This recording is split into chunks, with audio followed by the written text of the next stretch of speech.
Buenas tardes, mi nombre es Valentín Ayala y ante todo quiero dar las gracias a los organizadores de este congreso y en especial a Mercedes Fernández Paradas, y a continuación voy a presentar mi ponencia sobre las fuentes de la llegada del ferrocarril a Málaga.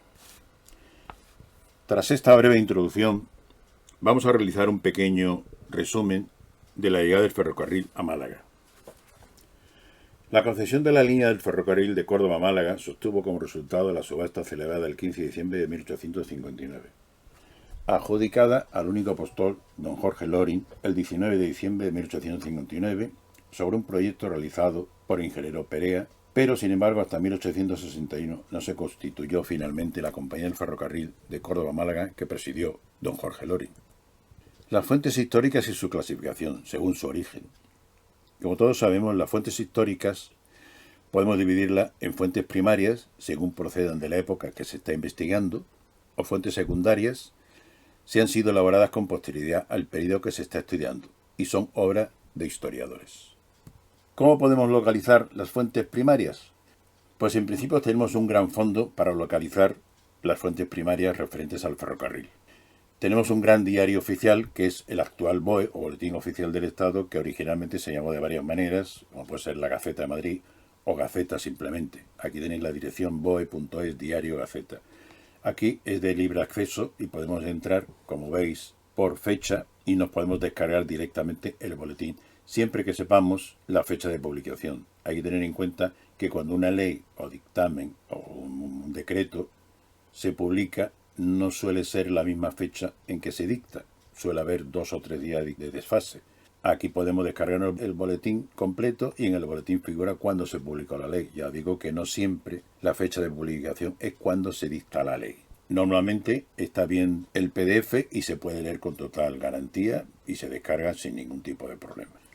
Otra fuente de información maravillosa es el Archivo Histórico Ferroviario, donde están toda la documentación o casi toda la documentación referente a todas las compañías ferroviarias de España, salvo desgraciadamente nuestro ferrocarril.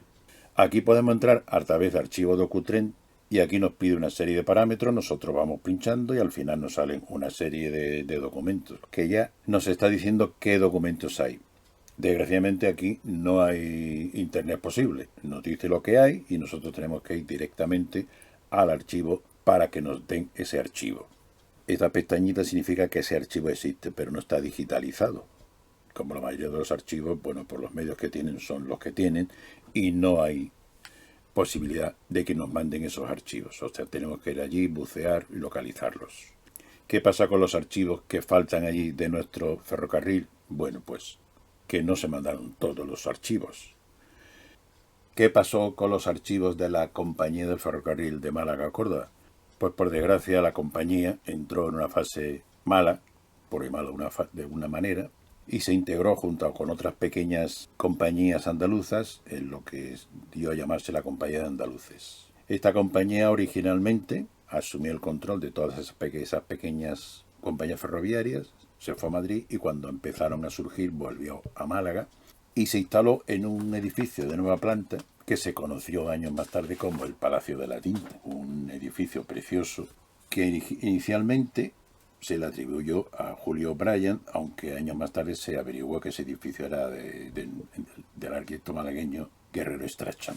Ese edificio contenía la mayoría de la documentación, no solamente de la compañía del ferrocarril de Málaga a Córdoba, sino de todas esas pequeñas compañías ferroviarias, y que poco a poco se iba a trasladar al Archivo Ferroviario de Madrid. Pero un aparatoso incendio destruyó toda esa documentación y no sabemos qué documentación se perdió. Algunas cifras dicen que de un 20% se perdió y otros lo catalogan como un 60% a la que se perdió. Desgraciadamente se perdió bastante, pero no se sabe qué cuantía de documentación se perdió.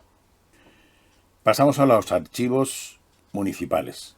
En el Archivo Municipal de Málaga hay bastante documentación muy antigua. Y especialmente vamos a resaltar los estatutos de la compañía del año 61. Aquí tenemos un ejemplar, el ejemplar está en bastante buenas condiciones y tenemos el ejemplar completo. También tenemos la memoria de la Junta General de Accionistas del año de 28 de abril de 1865. Los documentos están allí, se pueden fotografiar, se pueden escanear, se pueden hacer lo que quieras, no hay ningún problema, pero no están digitalizados. Otros documentos que tenemos en el Archivo Municipal de Málaga, dentro del apartado de actas capitulares del ayuntamiento, son muchos documentos del mismo ayuntamiento referidos al acontecimiento de la llegada del ferrocarril, y aquí he resaltado uno que es las celebraciones que se van a hacer cuando llegue el ferrocarril. Y otro que es un mando del gobernador Antonio Guerola, que es un señor muy importante para la provincia de Málaga, porque no solamente fue un gobernador al uso, sino que él a nivel particular animó a muchas localidades a que apoyaran el paso del ferrocarril, incluso pidió donaciones y más adelante hablaremos de él. Esta es la dirección del archivo municipal. Podéis entrar en el archivo municipal para ver la documentación que hay ahí, pero no está digitalizado como todos los archivos, por falta de medios. Otro archivo que no tiene mucha documentación, pero sí tiene algunas cosas importantes. Este es el Archivo Provincial de Málaga, dependiente de la Junta de Andalucía, no del Ayuntamiento. Aquí podemos encontrar la escritura de constitución de la Sociedad del Ferrocarril de Córdoba-Málaga, 24 de noviembre de 1852. Ante el notario, que antiguamente se llamaba el escribano, pero vamos, es igual, don Francisco Romero Fernández. Es de difícil lectura, pues está en un papel complicado, y lo que sí se ven perfectamente son las firmas de todos los intervinientes. Don Pablo Lari, Tomás Heredia, Jorge Lorin, pues, lo más granado de la sociedad malagueña de la época. Lo bueno que tiene este archivo es que a través de internet se puede visitar y mensualmente pone el archivo del mes. Entonces, algunos archivos lo digitalizan y pueden verse cosas interesantes. Y también posee una colección de fotografías de ferrocarril de diferentes procedencias. Y también es muy interesante su visita. Aquí nos podemos encontrar con una casualidad o curiosidad, como queráis. Las bibliotecas públicas de Málaga, aunque pueden considerarse secundarias referente a la investigación, nos podemos encontrar que tienen en general mayor documentación de biblioteca que la mayoría de las bibliotecas de la universidad referente a cosas de Málaga propiamente dicha. Pero aquí tenemos la casualidad de encontrar las memorias del gobernador Guerola que yo me refería antes. Es una transcripción de sus memorias de cuando pasó por la provincia, porque este señor fue muy importante a nivel político y pasó por diferentes gobiernos de diferentes provincias. Y se metió mucho en el tema del ferrocarril. Pasó por diferentes ciudades pidiendo donaciones, animando a los alcaldes de las ciudades, animando a todo el mundo a que se metieran dentro del ferrocarril porque consideraba que era muy importante. Incluso le mandó una carta, aquí hay la transcripción de una carta, a la emperatriz de los franceses. En mi afán de obtener suscripciones hasta me dirigí a la condesa de Montijo para que interesara a la emperatriz de los franceses, puesto que era condesa de Teba, y Teba pertenece a la provincia de Málaga. Fue una carta personal que él, como gobernador de Málaga, se lo mandó a la emperatriz para que ella hiciera una donación y para que, como condesa de Teba, se interesara en la construcción. Igual que esto, le mandó cartas a toda la gente importante de la provincia.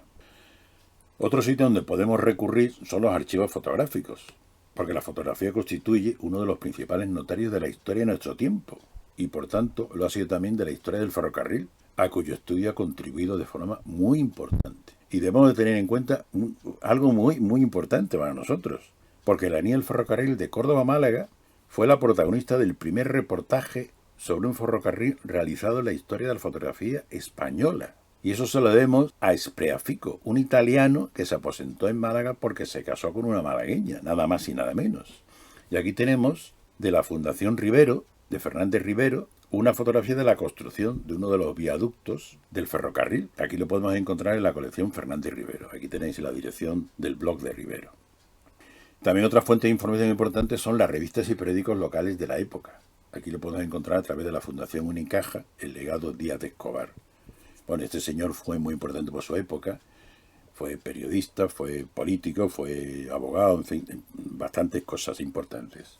Y como periodista pues se guardó muchos ejemplares de donde trabajó. Entonces el Archivo de Artes y Costumbres Populares de Unicaja, a través de su legado, tiene numerosos documentos y periódicos de la época, no solamente periódicos y documentos, pasquines, de todo lo que queráis. Y aquí tenemos revistas de la época meramente especializadas.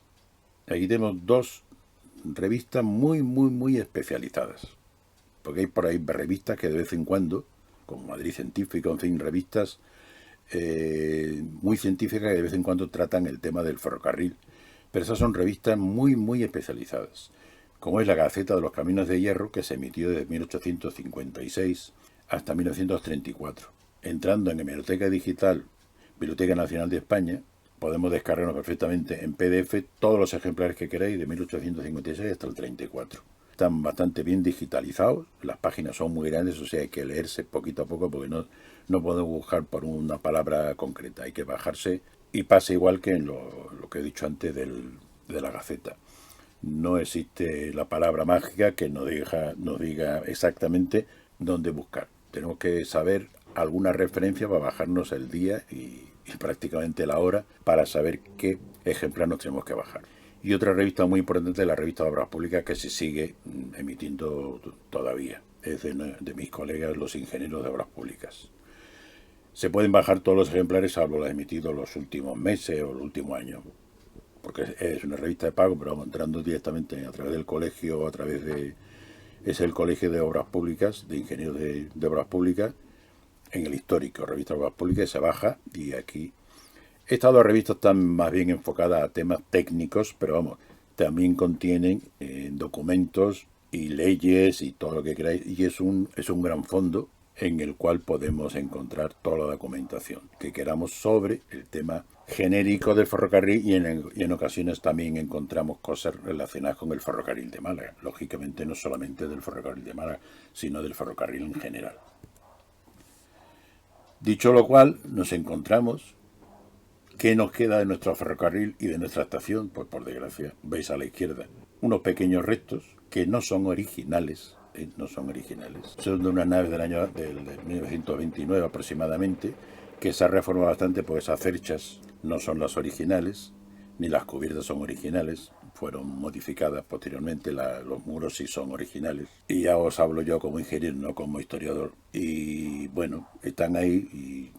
con el apuntalamiento que tienen, no tardará mucho en caerse si el ayuntamiento o Adif o quien sea no pone pies en pared. Y la foto de la derecha creo que la conocéis todos, y por desgracia yo cada vez que paso por allí pues se me caen dos lágrimas. ¿Qué queréis que os diga? Porque realmente es una defección lo que han hecho allí. Vamos, se someten los dos cuerpos de los dos edificios, que uno pertenece a Correo y el otro es una compañía de telecomunicaciones. Por lo menos puede haber guardado el frontal de la estación, y detrás, bueno, pues hacer lo que queráis, pero bueno, por lo menos el frontal de la estación guardarlo, porque eso es un centro comercial al uso y, por cierto, bastante feo, si me permitís la expresión. Conclusiones. La labor del historiador no solamente es la de investigar, porque nuestra labor como historiadores es la de concienciar a toda la sociedad y a nuestros vecinos de que la modernidad no necesariamente conlleva la destrucción de nuestro pasado, como la gente pueda pensar. O sea, todo lo bueno es lo nuevo y lo malo hay que tirar a la basura. No. Por supuesto que no. La llegada del AVE ha acabado con las estaciones tradicionales, creando otras nuevas, que más que estaciones yo vuelvo a decir que son adefesios. Las estaciones han perdido su encanto, transformándose en centros comerciales. Desde la administración se impulsa el uso del ferrocarril y de los transportes colectivos, pero sin embargo se ocultan y falsean sus estaciones, tapándolas como edificios normales. No, señor, las estaciones hay que potenciarlas como tales, porque son centros. Y los escasos restos que nos quedan de nuestra historia debemos de luchar por conservarlos. Si no conservamos nuestra historia, ¿qué demonios somos? En fin, espero que os haya gustado mi presentación y muchas gracias por aguantarme.